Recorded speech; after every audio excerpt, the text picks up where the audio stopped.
If you lose connection with the atmosphere around you, you will die, isn't it? Unknowingly, your life is you versus the universe. Your only problem is your mental structure has become a mess. You can easily unmess it.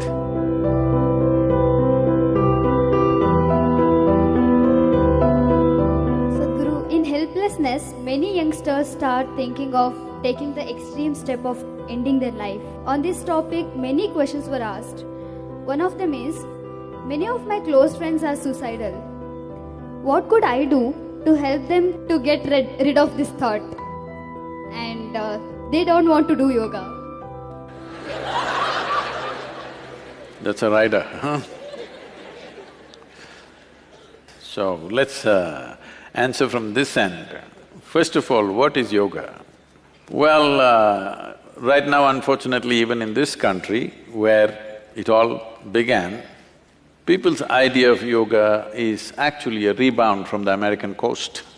They think yoga means twisting yourself into various postures, impossible postures, that you should look like a leftover noodle.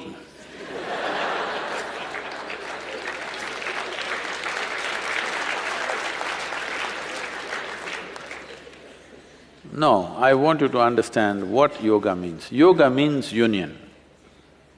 Union means… See, right now you're here, even you are breathing? Your friend also breathing? You think so? Okay. Of course you're eating food, drinking water. There are many other levels of transactions, but at least these very physical things, you understand, without this transaction, you cannot exist, isn't it so? Hello? So in a way, what this is telling you is, you're just a small creature, just a small pop-up. You have pop-ups on your phone screen which pop up and pop out. On this planet, you're just a pop-up and you will pop out. Yes.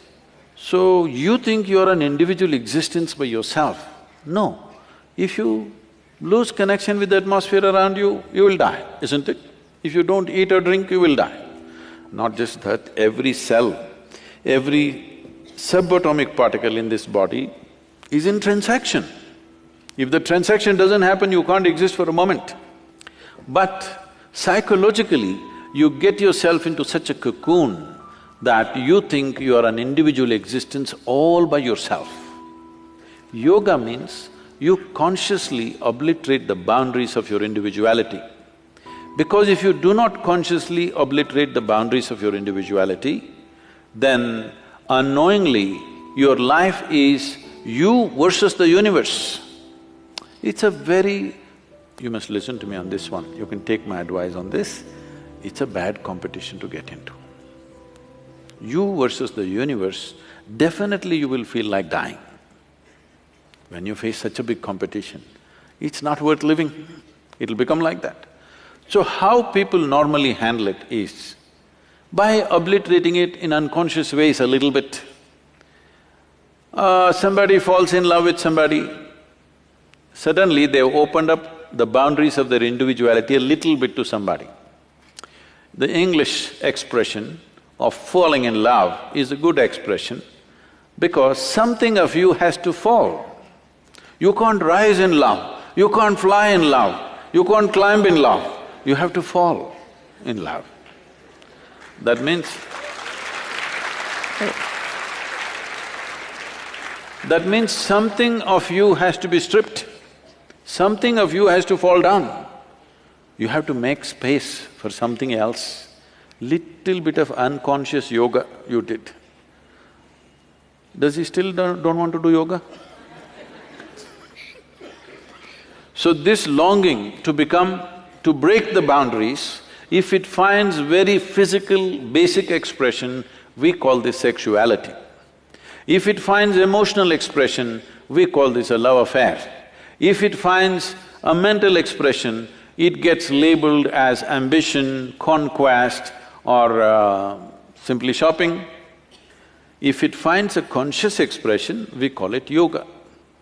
In your life, what do you think? Whatever you do in your life, is it better to do consciously or unconsciously? What do you think? Consciously. So if you do a conscious obliteration of your boundaries, you understand you are unnecessarily building a psychological structure where you're feeling trapped. If you consciously obliterate this is called yoga. If you obliterate it physically, it's called sex. If you obliterate it emotionally, it's called love. If you try to obliterate it mentally, it's called achievement, conquest, ambition, fulfillment, victory, these kind of things. But all those things, how long do they last? Momentarily, because it's unconscious. If you consciously obliterate the boundaries of your individuality, you can sit here like the universe, with the same stability. Now, where do you want to die and go? Because anything that you did not make, you have no right to destroy, isn't it? Did you make this life? Hello? Did you make this life? Are you capable? No. Then how come? Your only problem is your mental structure has become a mess. You can easily unmess it. They must do yoga.